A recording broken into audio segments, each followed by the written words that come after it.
Yep, Likutei Halachos, Orach Chaim, in Kadish, Halacha Aleph. We're holding by Seif Vav. Nimtza, he says that Targum, this is the Shon Aramaic, is B'chinas Etzadat Tovera. Again, we're dealing, you see, all the time with this in of mixture of good and bad. Shemisham, Iker, Nikas, Mesach HaNochash, this is the source.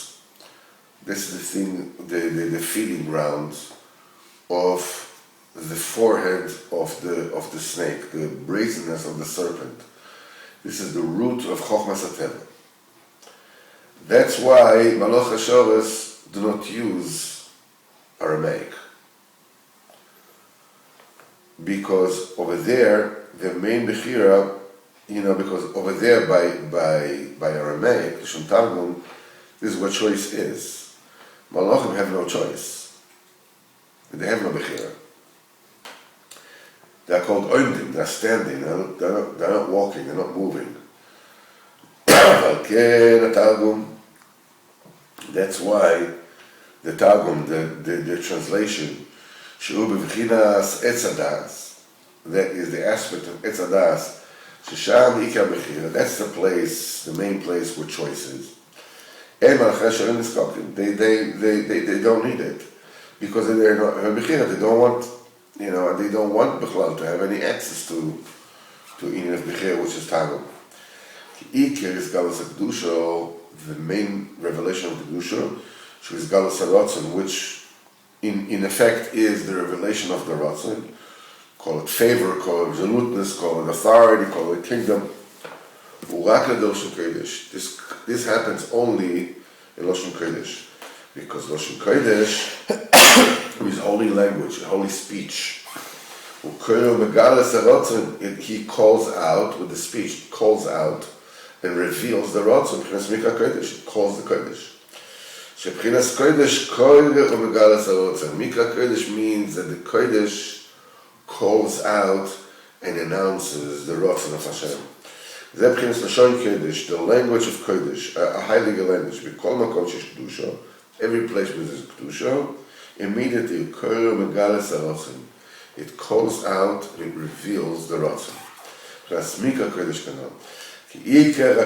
Because the main calling out, the likus or legalos is the Ratzon.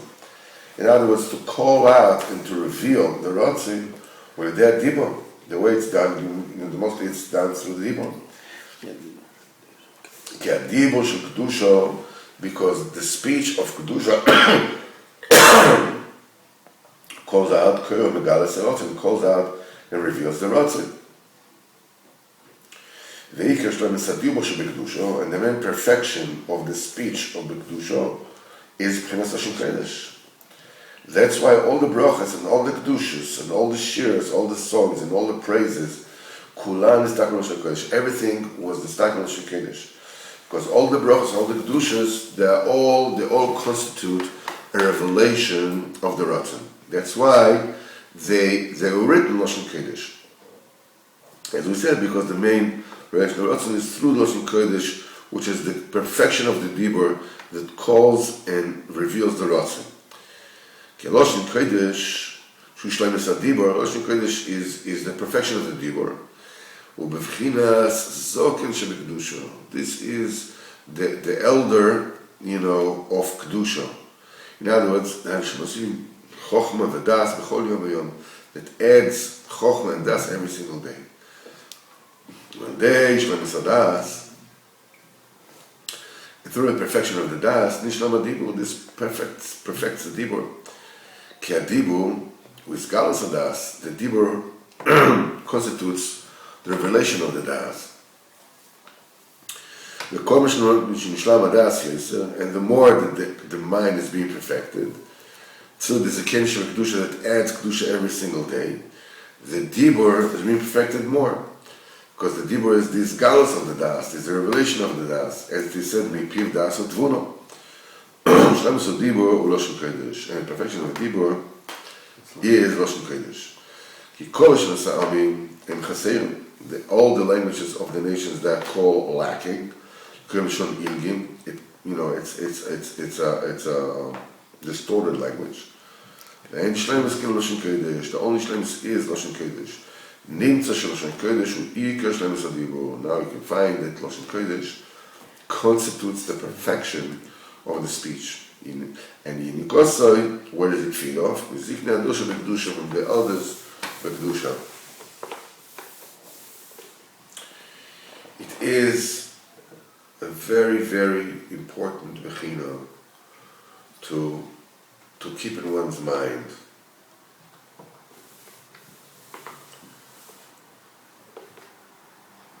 The Rebbe says when Emunah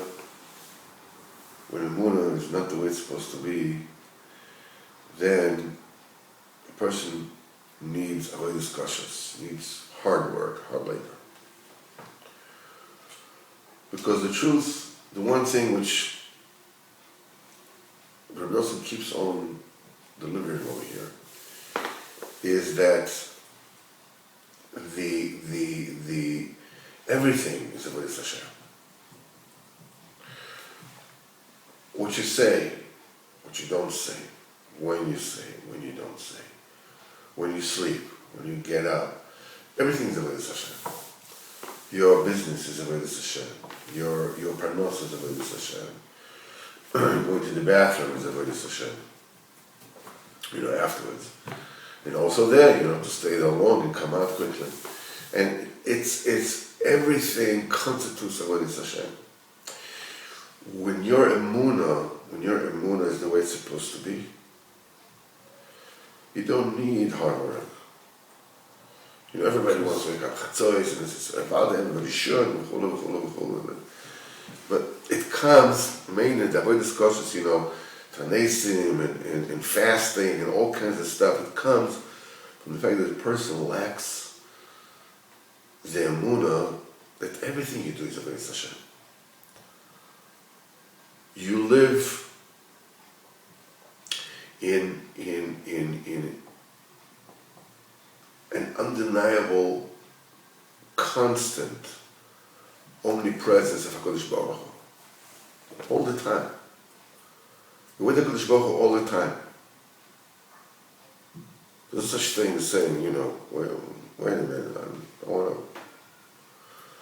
to watch the Chelsea or the Giants or whatever, the Yankees or the Knicks. I'll come back, just hold on. Just, won't be long. Time out.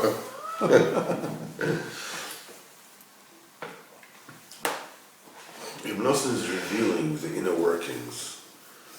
That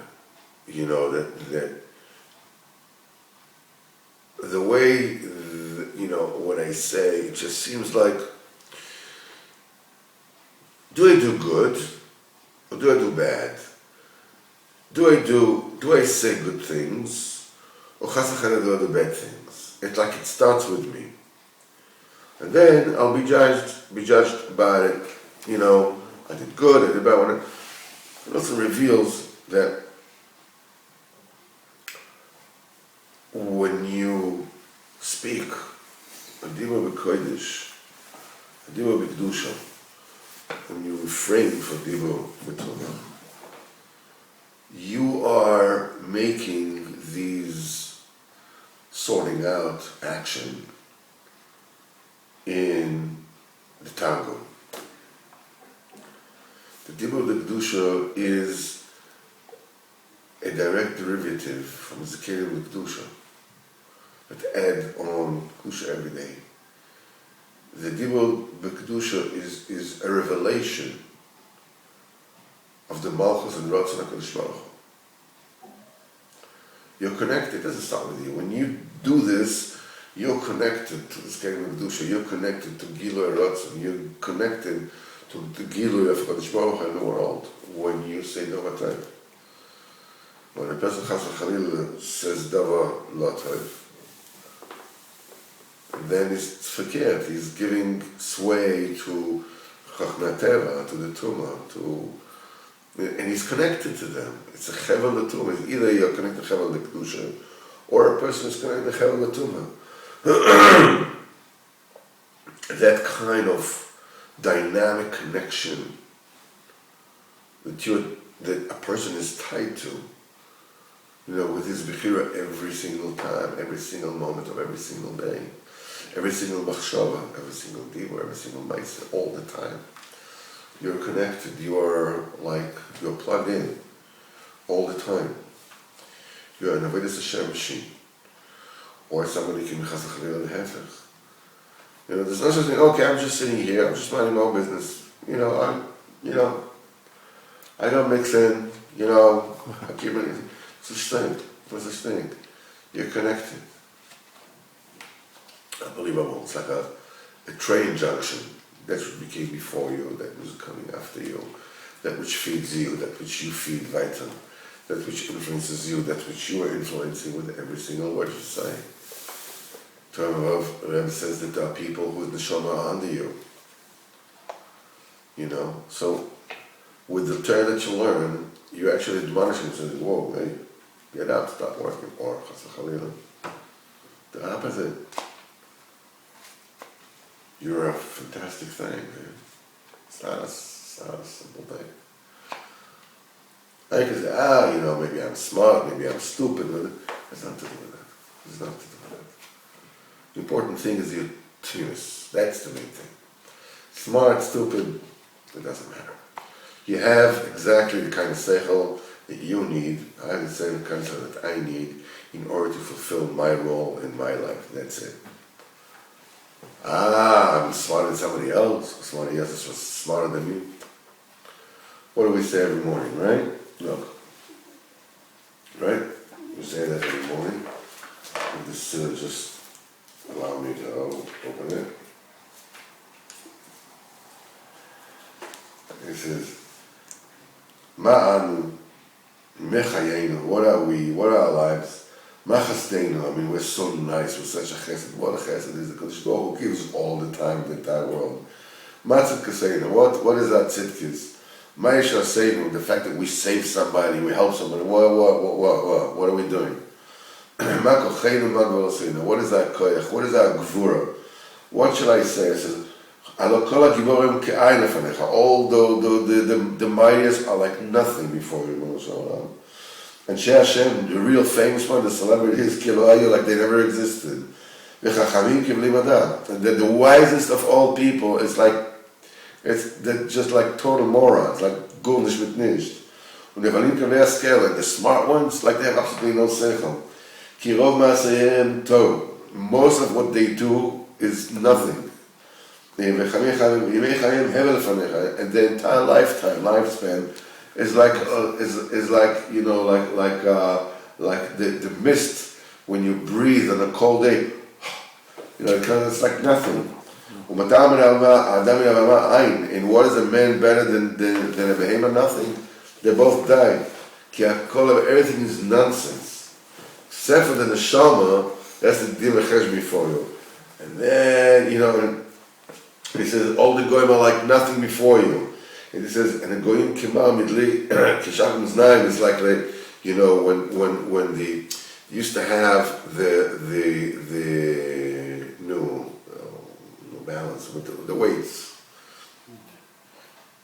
What's it called? Scale. The scale that used to have on a tip, and the tip was like sitting in a little. And so it won't, but it's just a tip, so the friction won't cheapen the weight. Like it says now in the thing itself, the tip is like digging and there's a little bit of shachak of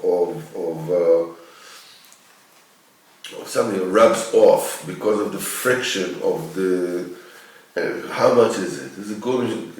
The entire going keshachak muznaim, like a friction of that little thing. He says, and the entire island is like dust.